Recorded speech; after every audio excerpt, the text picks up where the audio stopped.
이거 정말 중요해요. 진짜 잘 먹혀요 그리고. "잘 먹혀요." 이런 표현 쓰면 안 되는데 그쵸? 이거 정말 효과가 좋습니다. 다음에 작가님도 이렇게 말씀하시네요. "저는 이 규칙을 거의 매일 사용하는데 효과가 꽤 좋습니다." 듣다 보면 어느새 말문이 터지는 스피치 책방입니다. 어서 오세요. 환영합니다. 오늘 함께할 책은 나는 심플하게 말한다. 저자 이동우, 출판사 다산북스. 이 책은 총 5 장으로 구성되어 있습니다. 1 장은 한마디를 해도 귀 기울이게 하는 10 가지 말하기 법칙. 2 장, 중요한 것만 남기는 요약 정리의 기술. 3 장, 맥락을 알면 핵심이 보인다. 4 장, 단순한 삶을 위한 집중하는 연습. 5 장, 종이에 직접 쓰면 달라지는 것들. 이 장 제목만 봐도 알 수 있듯이 말하기에 대한 것만 있는 것이 아니라 삶 자체를 좀 심플하게 말하고 심플하게 사세요가 또 이제 마지막 에필로그예요. 이것만 봐도 이 삶 전체가 쪼끔 명쾌해지는 단순해지는 그러면서도 좀 집중할 건 집중하게 만드는 그런 노하우들이 담긴 책입니다. 저는 그중에서 1장 스피치 관련된 것들, 말에 관련된 것들을 여러분과 나눠 볼까 합니다. 1장 한마디를 해도 귀 기울이게 하는 10 가지 말하기 법칙 중에서 몇 가지 함께 해 볼게요. 법칙 1, 최대한 말하지 말 것. 요즘에 정말 다시 인제 스피치 책들을 많이 또 읽으면서 공통점 하나가 가장 많이 나오는 공통점 하나가 대화 기법 중에서는 말하지 않을 것, 네 말하지 말 것이 진짜 많아요. 이금희 아나운서 님도 이번에 또 책 썼잖아요. 그래서 그 영상도 많이 올라오셨는데 이분 역시도 대화의 고수가 되려면 말하지 말 것. 말씀하시면 27분 몇 초 동안 말하지 않고서 듣기만 했는데 상대방이 너무 만족스럽게 대화를 마쳤다는 거 아니겠어요? 네. 대화를 진짜 잘하는 사람들은 말을 많이 하지 않습니다. 모든 책에서 공통적으로 나오는 첫 번째가 말하지 말 것.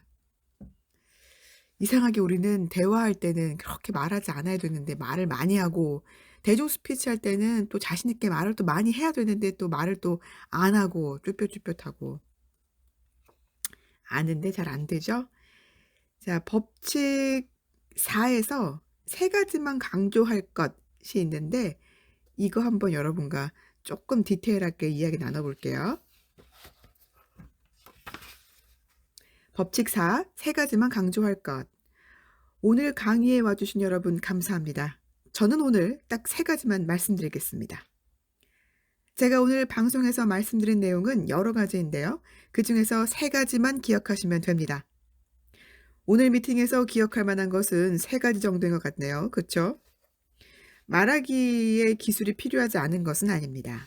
그러나 그 기술은 스피치 학원에서 가르쳐 주지 않습니다. 여기서 기술이란 말을 잘하기 위해 지켜야 할 규칙입니다. 3 가지만 강조하는 것이 그 규칙 중 하나입니다. 3 가지만 강조하는 것이 그 규칙 중 하나입니다. 이거 정말 중요해요. 진짜 잘 먹혀요 그리고. "잘 먹혀요." 이런 표현 쓰면 안 되는데 그쵸? 이거 정말 효과가 좋습니다. 다음에 작가님도 이렇게 말씀하시네요. "저는 이 규칙을 거의 매일 사용하는데 효과가 꽤 좋습니다."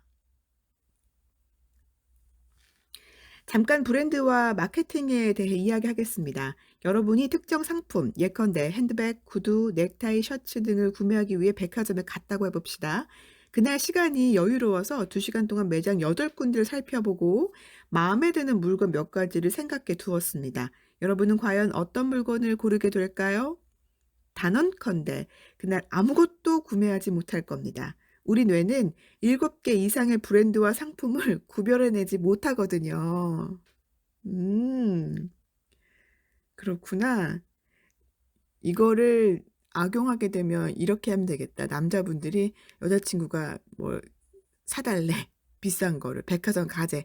그럴 경우에 백화점에 가서 한 7 개 이상 브랜드를 쫙 보여주면서 "천천히 고르자. 좋은 거 고르자." 이러면 7개 브랜드 이상을 쫙 보여주면서 그날 단언컨대 못 산대요. 너무했나?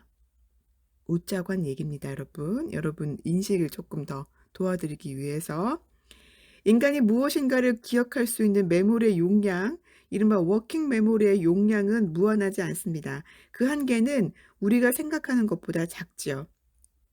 집중력이 좋은 사람은 4개까지 기억한다고 하지만 우리 뇌는 보통 3개 내외의 정보를 기억합니다.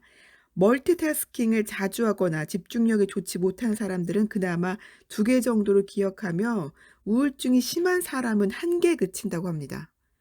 와, 진짜 중요한 내용이네요. 보통 뇌는 3-4개 정도, 3개 내외의 정보를 기억하는데 우리 멀티태스킹 한다고 뭐 이것저것 하는 분들 있잖아요. 그죠? 그리고 집중력 좋지 못한 사람들 역시나 2개 정도 기억하고 우울증 있는 사람은 1개에 그친다고 하네요. 와, 이게 이렇게까지 연관이 있군요. 여기서 말하는 3개는 세 덩어리를 의미합니다. 대표적으로 휴대전화 번호가 여기에 해당합니다. 010-1234-5678. 그쵸. 세 덩어리잖아요, 우리가. 이와 같은 휴대전화 번호에 아무런 규칙이 없어 보이지만 이 번호는 11개의 숫자가 아니라 3개의 덩어리로 이루어져 있습니다. 그러니 조금만 집중하면 외울 수 있겠죠. 예전에는 뭐 전화번호 엄청 많이 외웠죠. 요즘에는 디지털 치매라고 하나요? 외울 필요가 없으니까 안 외워지게 되는 것 같아요. 자, 그렇다면 신용카드 번호는 어떨까요? 신용카드 번호는 4개씩 4그룹, 즉 총 16개 숫자로 구성되어 있습니다. 그렇지, 신용카드 번호가 또 너무 잘 외워져도 안 되지 않을까요? 범죄에 쓰일 수 있으니까. 그래서 일부러 이렇게 어렵게 했나? 4그룹으로? 4덩어리로?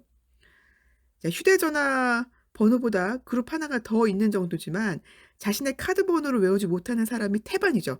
주민등록번호 어떤가요? 주민등록번호 13개의 숫자 조합으로 되어 있지만 2개의 그룹으로 되어 있어 비교적 외우기 쉽습니다. 맞네요. 그러므로 이야기할 때도 3가지만 이야기하는 것이 좋습니다. 사장이 임원에게 지시할 때, 팀장이 팀원과 회의할 때, 강의할 때, 중요한 사람에게 무언가를 발표할 때, 면담이나 상담 혹은 코칭을 할 때 등 모든 말할 경우에서 3가지만 말하기 규칙은 효과를 제대로 발휘합니다. 상대방은 적어도 3가지만큼은 머릿속에 제대로 기억할 수 있거든요. 3가지만 말하는 거, 3개의 그룹으로 만드는 거, 3개 덩어리를 만드는 거, 이게 별거 아닌 것 같지만 효과가 어마무시해요. 그래서 이 스피치 전문가들, 프레젠터들, 이렇게 말하는 사람들, 고수들은요, 대화 중에도 거의 3가지로 정리해서 말하려고 하고, 뭐 발표하거나 강의하거나 뭐 설득하고 이럴 때 당연히 3의 숫자를 쓰죠. 말할 때 3은 완벽의 수라고 하거든요. 그래서 제가 코칭할 때도 뭐 프레젠테이션 이런 코칭할 때도 그분들이 먼저 적어온 스크립트나 쫙 보면 주제가 강조하는 목차가 보면 막 5-6개예요.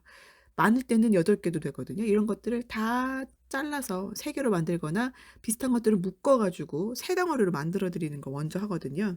진짜 이거는 너무너무 중요한 고수의 꿀팁입니다. 근데 이걸 잘 안 하시더라고요.